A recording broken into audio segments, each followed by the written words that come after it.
Welcome to this English speaking masterclass. Today you're going to practice speaking in English for 3 hours. This is an interactive class and you're going to practice speaking with me. You're going to open your mouth and repeat after me and answer questions.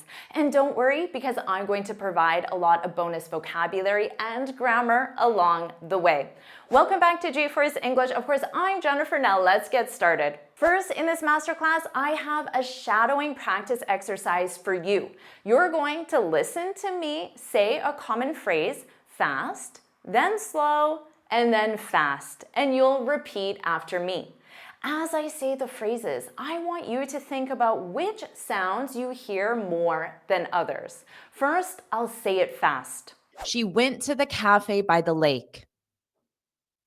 Now I'll say it slow, and here's where you can focus on hearing which sounds are more stressed than others. She went to the cafe by the lake. Now I'll say it fast.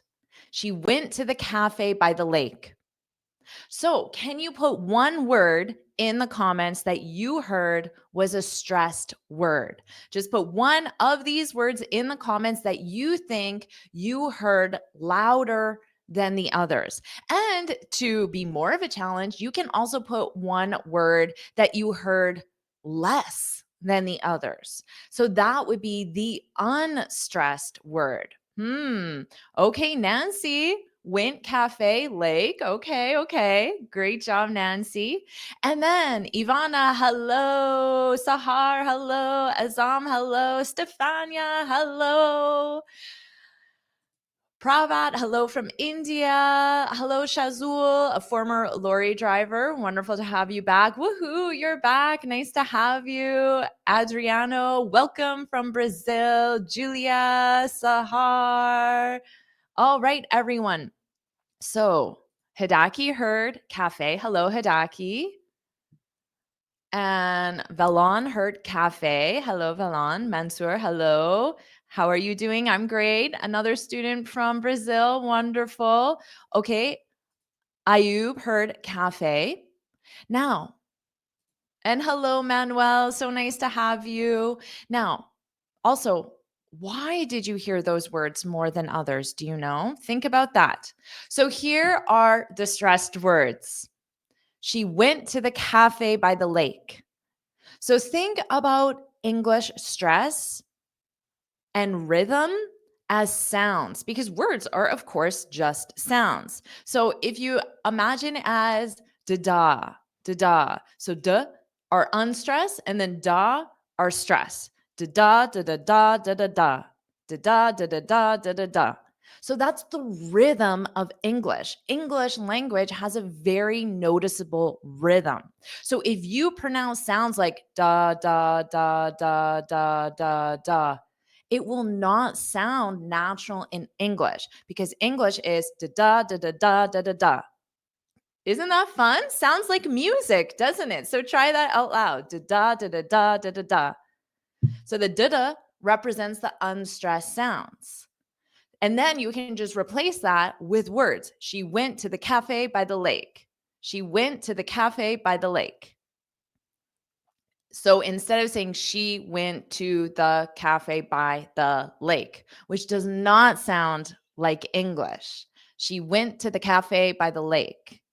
Now let's try this again. How about this? I will say it fast, I will say it slow, and I will say it fast. And then I'll show you the rhythm. But in the meantime, you can put in the comments which sounds that you hear are stressed and which sounds are unstressed. And do you know why? If anyone knows why, you can put that in the comments. And how does this compare to your native language? In your native language, do you have rhythm, or is it more of da, da, da, da? So let me know as well. Put that in the comments, because it's really interesting to think about how this compares to your native language. Okay, so I'll say it fast, slow, and then fast. We had a picnic in the park. Now I'll say it slower. We had a picnic in the park. Now I'll say it fast. We had a picnic in the park. Now, which words are stressed? Okay. Bushra says picnic. Hidaki, Sahar. Park says Bushra as well. Picnic park. Ah, okay. Okay, this student had picnic park. Sahar had picnic park. All right. Now, does anyone know why? No one has shared a reason yet. So let's see how this sounds in terms of rhythm and stress. Da da da da da da da da da da da da da da da da da da da da. That's kind of fun to practice. So you can remember da. So that's the sounds. Unstressed, stress, da da da da da da da da da da da da. Okay, so you can just practice getting that rhythm first and then replace it with sounds. We had a picnic in the park. We had a picnic in the park. Da da da da da da da. Da da da da da da da. We had a picnic in the park. So notice how in the is so fast. In the park. And now you understand why, because English is a rhythmic language. English is a stressed language. We don't want to hear da, da, da, da. That is not the sounds of English. And Hermano, because they are the most important words. Exactly. Wonderful. Okay, but you guys are doing awesome with your listening because you have the sounds. A lot of students hear it, and that's a very important part is if you can hear that rhythm, because if you don't hear it, it will be hard to imitate it, to shadow it, because when you shadow, you're just imitating. So you have to hear it yourself to imitate it. Okay, excellent. So if you are enjoying this video, if you're enjoying me making weird sounds, da da da da da da da da, it's kind of fun for me actually. Put yes in the comments if you're enjoying it. Please like this video, subscribe so you're notified every time I post a new lesson and every time I go live as well. So put yes in the comments. Okay, and also make sure you get this free speaking guide. It's absolutely free. You can read it on your computer or you can print it out and have a physical book like I have here. It's filled with my best tips and advice to help you speak English fluently and confidently in 6 easy steps. You can just go to this link on the screen. It's my website /free guide. It's in the description as well. All right, Anissa, Firdas, Corinne, Ranit, Anonymous, hello. Masood is enjoying this lesson. Sahar is awesome. I'm so happy to hear that, everyone. Woohoo. Okay, let's keep going. And you are exactly right, Alexander. English is not a monotonous language. So it's not da, da, da, da, da. When we hear speakers in English speak like that, we think it sounds boring. It makes you want to go to sleep. Okay. So, English is a stressed language. Is your language a stressed language? So you can put the name of your language and then yes or no in the chat. English is a stressed language. So the stressed words, you hear them, they're louder, but this is important. They're longer. The sound is longer. So these are the content words, the words that contain information, nouns, main verbs, adjectives, and adverbs. Those are your main content words. Those are the ones that are going to be stressed. Now, the unstressed words, they're quieter, but they're fast, so they're shorter. These are function words, articles, prepositions, auxiliary verbs, very important, auxiliary verbs, and conjunctions. So these are your unstressed words. How about this one? Okay, so I will say it fast, slow, and fast. You can open your mouth and shadow, repeat after me. But then also, I want you to identify the stressed words in the comments as well. Okay,